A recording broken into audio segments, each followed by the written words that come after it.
Okay, well, good evening, ladies and gentlemen, and welcome to this, the last online talk of 2022. In May of this year, thanks to the considerable efforts of this evening's speaker, Dr. Stefano Baccolo, we unveiled a plaque at the Palazzo San Clemente in Florence, which was the only home that Prince Charles Edward Stuart himself personally owned, where he lived for 10 years during the later period of his life. And that was, we the association actually approved the funding for this plaque 30 years ago in a council meeting in 1992, but it took Stefano's considerable diplomatic and organizational skills to bring it to fruition with the help of our friends in the mayor's office in Florence and the current owners of the palace, the University of Florence. Stefano undertook research on the Stuart court in exile in Italy for his doctoral thesis and gave us a talk on the last courtiers of the Stuarts in the Palazzo San Clemente when we unveiled a plaque there back in May. He also has published some of his research in our journal, The Jacobite, including an article, Charles Stuart in Italy, in the spring 2015 edition, and From John Stuart to Carlo Stuart, A Legacy of Loyalty, in the summer 2019 edition. So tonight he's going to tell us a story of the courtiers of the man who styled himself as Charles III for 22 years, not our new king, but the figure more popularly known as Bonnie Prince Charlie, who assumed the mantle of the King over the Water following the death of his father James in 1766, and the story of the small and disparate band of loyalists who stuck with him through thick and thin and continued to serve him at the Palazzo San Clemente until the very end of his life and his other residences, is little known, but deserves greater exposure because it is a very interesting story. So it's my great pleasure and indeed my privilege to speak to us this evening on the last Stuart courtiers, the leading authority on the Stuarts in Italy, Dr. Stefano Baccolo. So Stefano, the floor is now yours.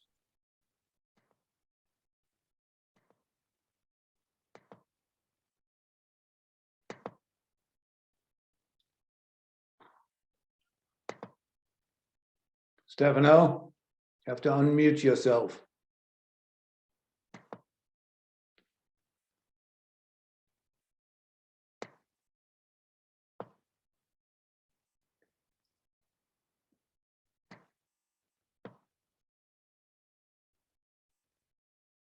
You'll need to unmute Stefano. He is At the unmuted. moment, your microphone is still muted.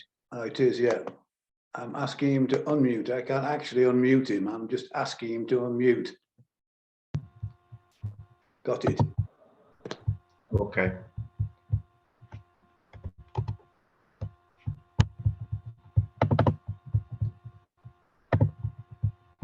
Okay. Do you hear and see me, yeah? Yes. Perfect. Thanks, Mike, for your kind words. And I cannot but start this meeting but paying a tribute to Professor Edward Corp, who has been for me a constant source of inspiration since my first encounter with his works. As many of you for sure know well, Professor Corp has centered his studies on the exiled court of the Stuart, following its evolutions since 1689 till the death of James III in 1766. With such studies, he debunked the myth that the Stuart court in exile was dreary and little, giving it back the prestige of a true royal court. Housed in sumptuous palaces, strong of often more than 100 people and powerful enough to leave a lasting impression on the art and culture of the time. Professor Corp's studies stopped in 1766 because, in his words, after such date, the court was no more royal and no more of exiles. As I had the pleasure to discuss with him, however, such assertion was quite a provocation by Professor Coll, and I have dedicated much of my own studies to answer and challenge such words. So today, I want to start with you and to share with you some of my results, giving you the portraits of the men who peopled the Stuart court after 1766, a court that was no more accepted as royal from its surroundings, who was on a completely different scale from what was the court held by James III at his best, but which nonetheless traced a continuity with it and maintained an exceptional status in its context and relations.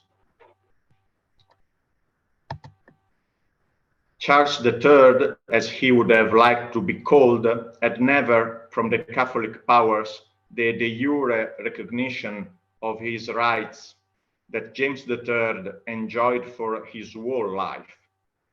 This situation obliged Charles to live in isolation for some time and, at the end, to resort to live under an alias.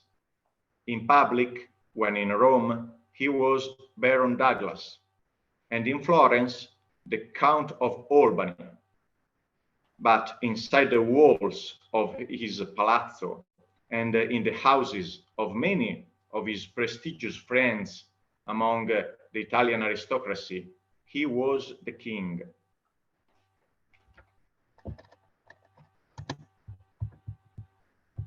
His court was something particular. Who composed it?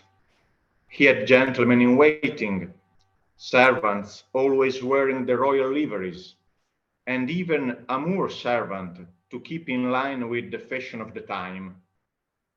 A complete account of his entourage is impossible in our few time, but to give you an idea, keep in mind the court was composed approximately by 60 people. The greatest part were Italian servants, but it's notable that many of them were from families who had served the Stuarts for generations. There was also always some Frenchmen, we know 7 of them, and most importantly, there was the British component, which never counted more than 10 people at the same time, but kept a leading role. Among these, we count 7 Scotsmen, 6 Englishmen, 4 Irishmen, and also 1 Welshman. We must also keep note of 1 French and 2 Italian women who were married with Jacobite exiles. We will focus today on some of the most representative members of the British part of the court, starting with 2 men who succeeded in the role of Majordomo. This was one of the main roles at the court, being the man leading all the domestic affairs and managing the economy of the house. In the often complex economic situation of Charles, this meant the Majordomo had power on nearly all the money of his king. To give an example, at the time of the Duchess of Albany, when she joined his father's court, she had an allowance who was controlled and paid to her by the Majordomo, who had also power to make loans and debts in the name of his master. In the Majordomos of Charles, we find many common traits, which suggest also the inclinations of their master. So it's interesting to see that they both were Scotsmen, and the first was chosen to replace James III's Majordomo, who had been an Englishman. Both were of Protestant religion, trying to show Charles' friendship with the Reformed faith. Both were from the middle class, preferred by Charles probably because they were pragmatic men with experience of the world. Both escaped Scotland after the 45 and kept faithfully serving Charles for the 20 years following Culloden, notwithstanding his dramatic situation. To both, Charles granted a baronetcy in recognition of their service and to ennoble his own entourage. And we must say James had done the same for his last majordomo.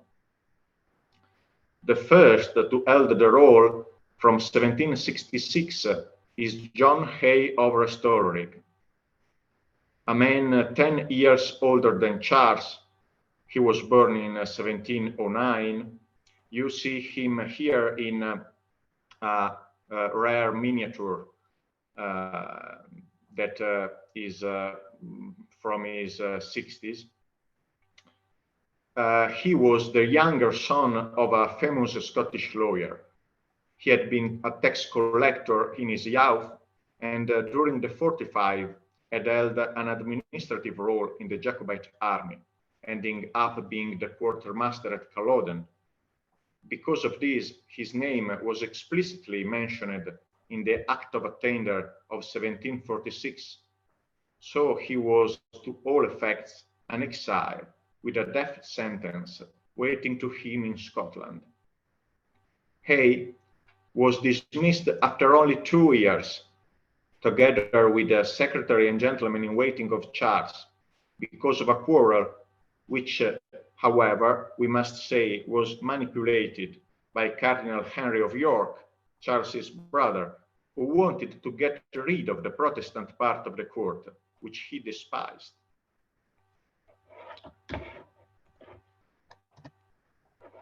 Hay's successor was one John Steuart, coming from a minor branch of the Ardvorlich clan, affiliated to the Duke of Atholl. From what we know, John joined Charles during his escape after Culloden. Since his return in France, John served the prince as his valet de chambre, an humble role which made him something between the servant, the bodyguard, the confidant. At some point, Charles used him as a sort of secret agent. John was his trusted factotum for 20 years. When Cardinal York tried to get rid of him, together with the other Protestants, he failed badly, and Charles reasserted his authority, making him the new majordomo and his favorite.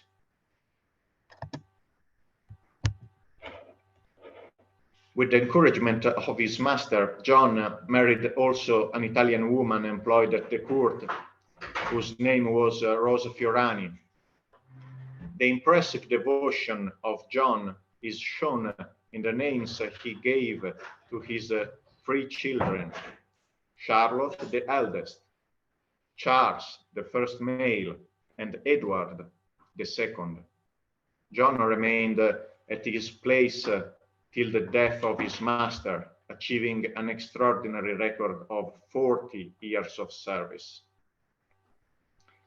Charles was deeply grateful and provided largely to him and his family in the testament. John received an annuity of 2,450 scudi romani, which was more than 10 times the salary of a middle-class man of the time. Nothing, however, could outweigh the loss of his master, and the last accounts we have about him after Charles' death tell us the story of a broken man, prematurely aged. The only thing we have of this man is not even the portrait, but just the signature. And so we have put it here, and you can read it. The second pair we meet is that of Charles's secretaries. The first was Andrew Lumisden, a bourgeois from Edinburgh, who had been personal secretary to Charles during the 45 and proscribed, had fled to Rome, where he had entered the service of James III as under-secretary. At King James's death, Lumisden was already become first secretary and was the only man in the court to maintain his role with the succession of Charles. He was under heavy distress in doing his job and was quite happy to take the occasion of the quarrel already mentioned to leave the court. Nonetheless, he remained absolutely loyal to his master for his whole life, as transpires from his correspondence. He was a man of culture, and after retiring, wrote a book of success about the antiquities of Rome. So a portrait of him survived, and here we see him in an engraving by his brother-in-law, who was the famous Robert Strange. He was replaced by John Baptist Caryll, 3rd Baron Caryll of Durford, a Jacobite peer, whose title had been created by James II in 1699 for John's great uncle, who had been Secretary of State of the exiled king at Saint-Germain. His family was English, but her mother was Scottish, being a Mackenzie and the daughter of the Earl of Seaford.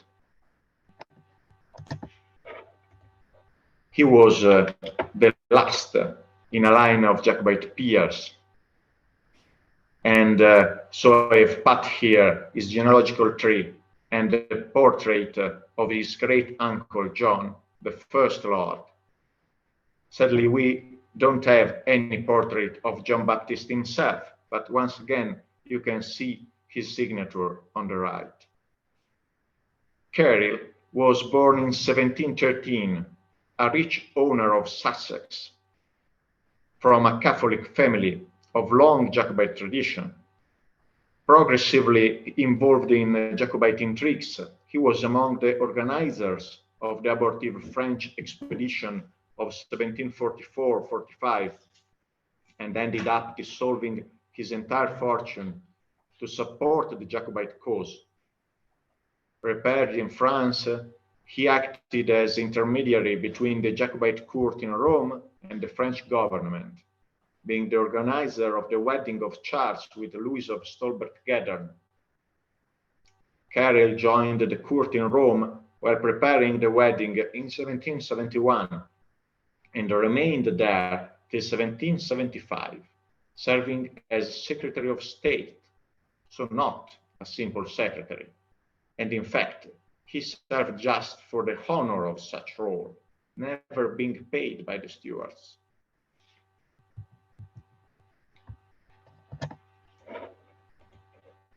Caryll came in Italy with his wife also. Her name was Mary Scarisbrooke from Lancashire, and she served as main lady-in-waiting of the Jacobite queen, Louise Stolberg.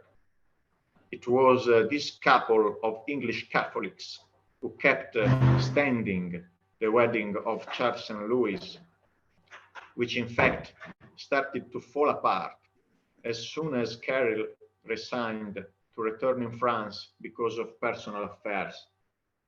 He continued, however, to serve the Stuarts even from afar till his own death in 1788, the same year of Charles. In particular, is to be mentioned the fact known to few that in 1787, during his efforts to obtain money for the Stuarts, he had also an encounter with William Pitt the Younger. So an interview between the Jacobite Secretary of State and the Hanoverian Prime Minister, I would say, when history surpasses imagination. Caryll was rewarded for his services, receiving by Charles the Order of the Thistle. He was much proud of that, since his grandfather, Lord Seaford, had been one of the original knights of the order.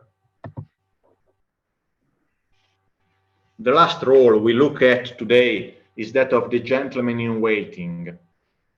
Charles for a long time kept 3 gentlemen in waiting at the same time because he felt it necessary for his dignity, especially when he went out publicly, always with 3 carriages, to underline his status.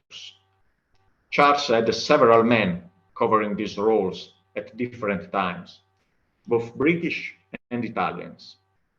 We will talk of 2 which we can consider the most representative of them, Harry Stafford and Henry Nairn.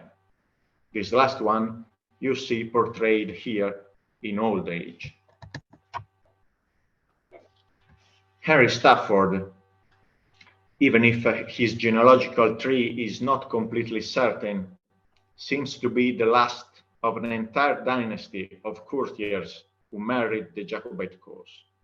He was in fact a grandson or great-grandson of William Howard, 1st Viscount Stafford, here in the picture, who is remembered as a Catholic martyr, beatified in 1929, being unjustly condemned to death for the so-called Papish plot of 1680.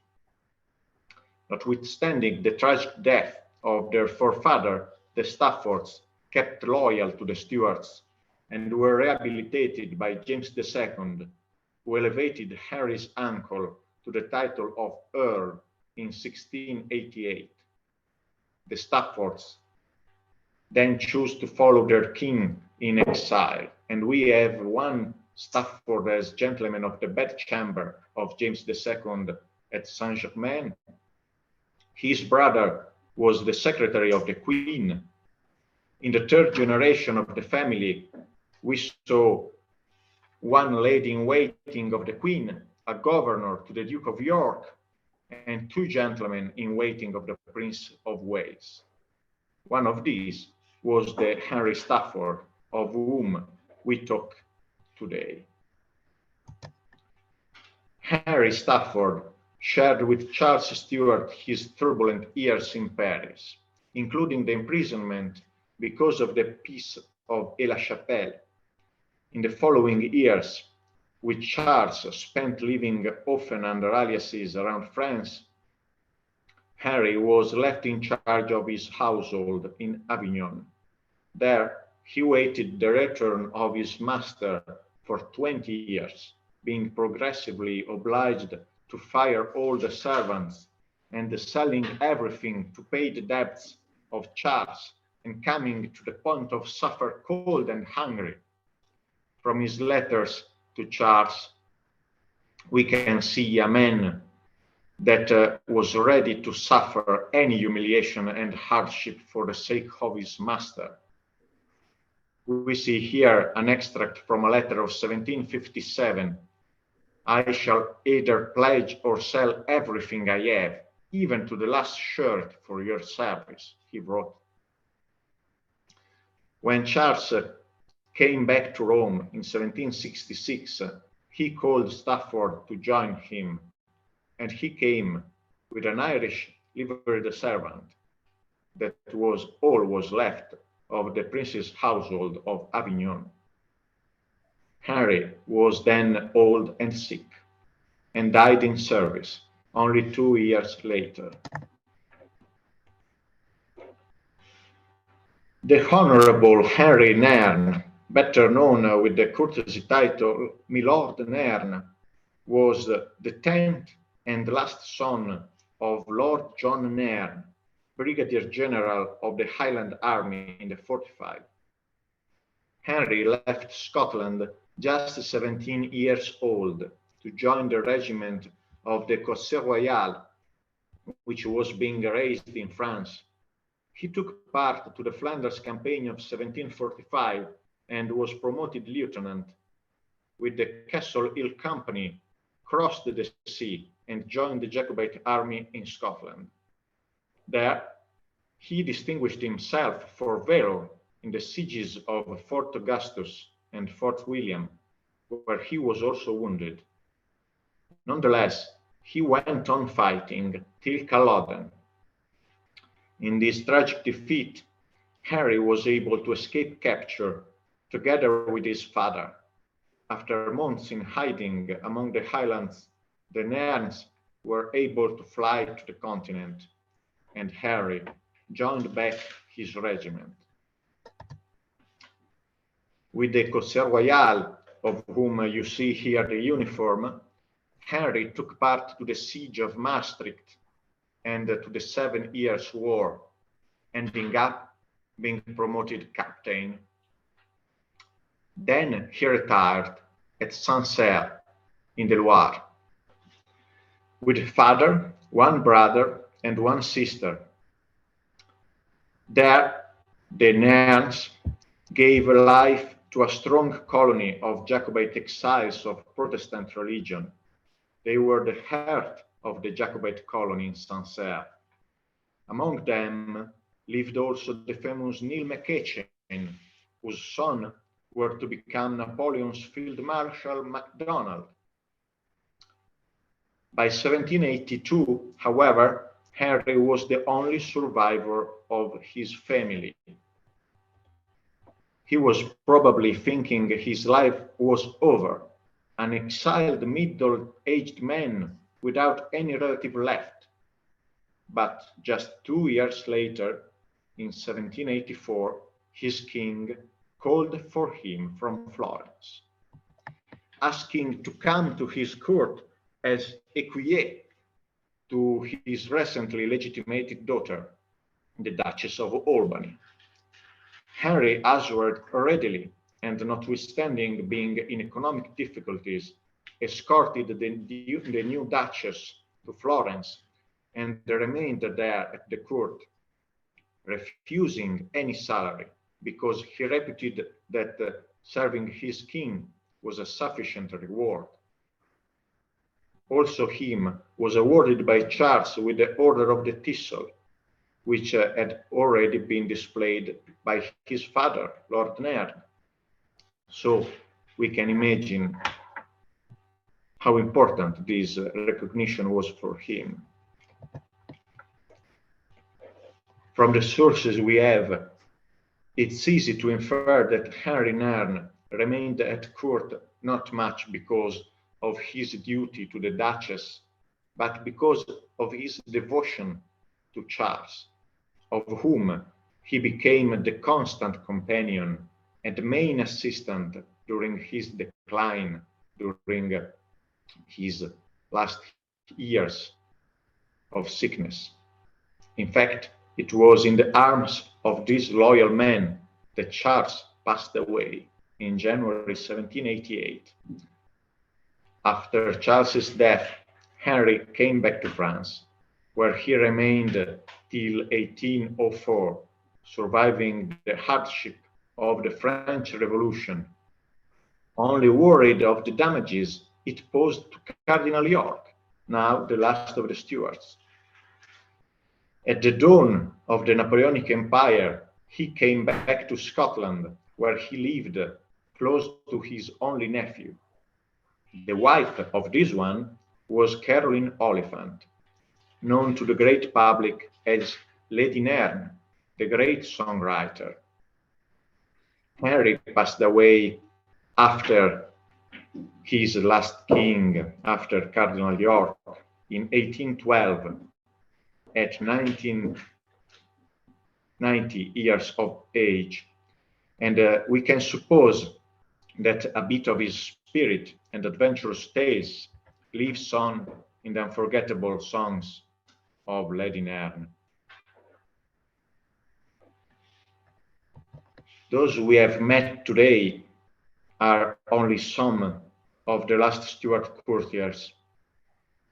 I hope anyway that their stories were enough to underline the main strength of the Jacobite movement and the fil rouge that joined the experiences of the courts in exile of 3 generations of Stuarts, the principle of loyalty.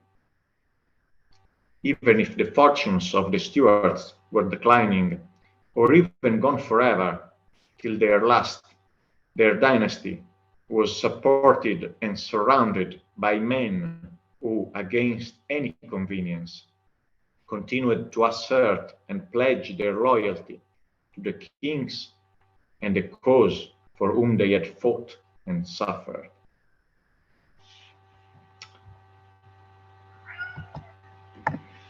So I hope I've been clear enough and brief enough. And if you have any question, or would you like to